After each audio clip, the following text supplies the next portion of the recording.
Hi, everybody. Doug Adams here from the Run DNA podcast. Thanks for joining us.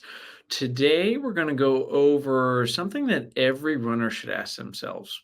For runners, it can be really appealing to focus on your strengths, but what if there's something that's holding you back from reaching your running goals?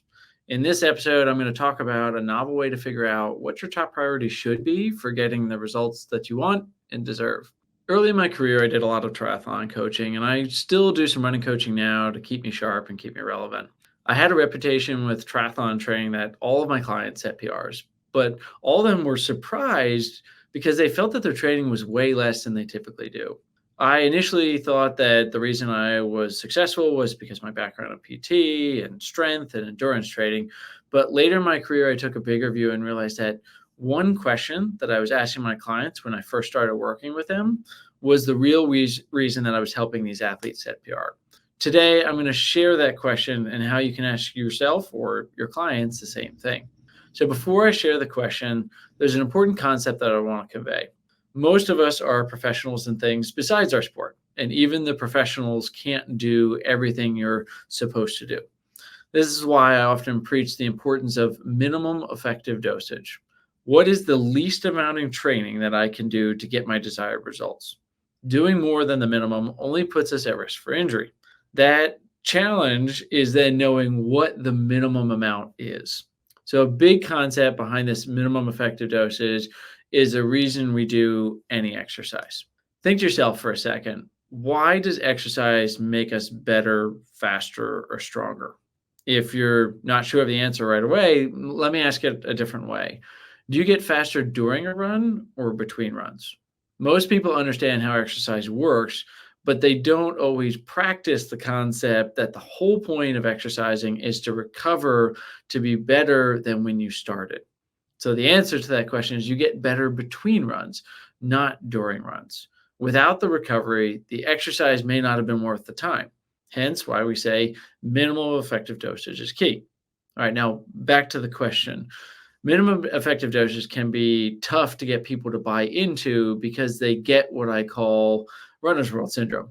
They want to do every must do workout they've ever read about or was on the cover of Runner's World and think that the path to the goal is doing a little more or running a little faster or maybe actually getting around to doing that core exercises that they're always seeing. The trick is that every person has a unique way that they should prioritize their training to get the biggest gains. And uh, they often don't know or realize what that is until they think about it and see that the answer actually lies within, and they're able to tell you what that answer is. Okay, so here's the question. If you could wave a magic wand, what one thing would you improve that would automatically help you achieve your fitness goal? And this is the question that I asked to the runner. So I'll say it again. And this is in a gait analysis or in a session, a coaching session. What I'll say is if you could wave a magic wand, what one thing would you improve that would automatically help you achieve your fitness goal? People may need a little extra context if they have never really thought about this question before. So I will often rephrase it and I'll say, what's the first thing you notice right before you slow down? Do your legs feel tired? Do you feel shortness of breath? Do you feel the burn setting in? And what I've learned over years of coaching and treating runners is that their intuitive answer is often the key to their success. If someone says that their legs get tired, you can dive deeper and ask them about their strength routine.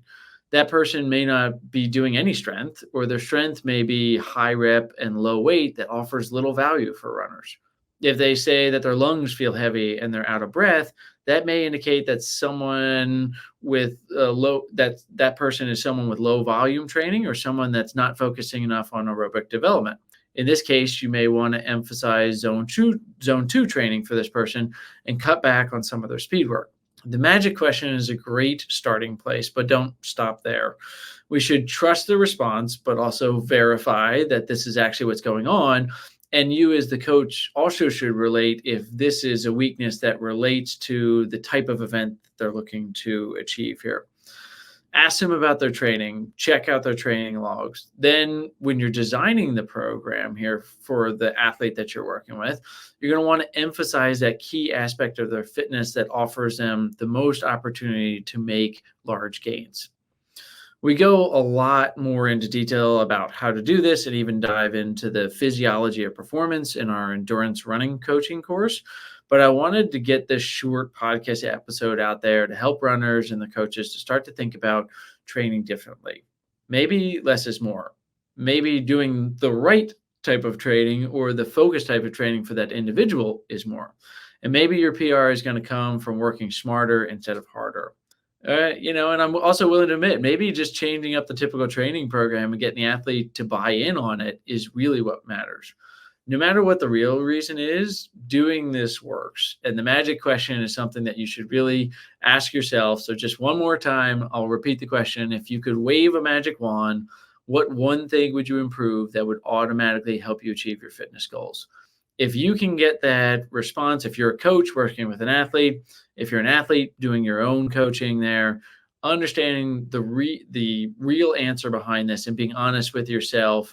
And even if you're not sure, go out and test, go do a hard effort and see what happens and figure out what is the thing that is most holding you back. And this is an area that has the most opportunity to help propel you forward.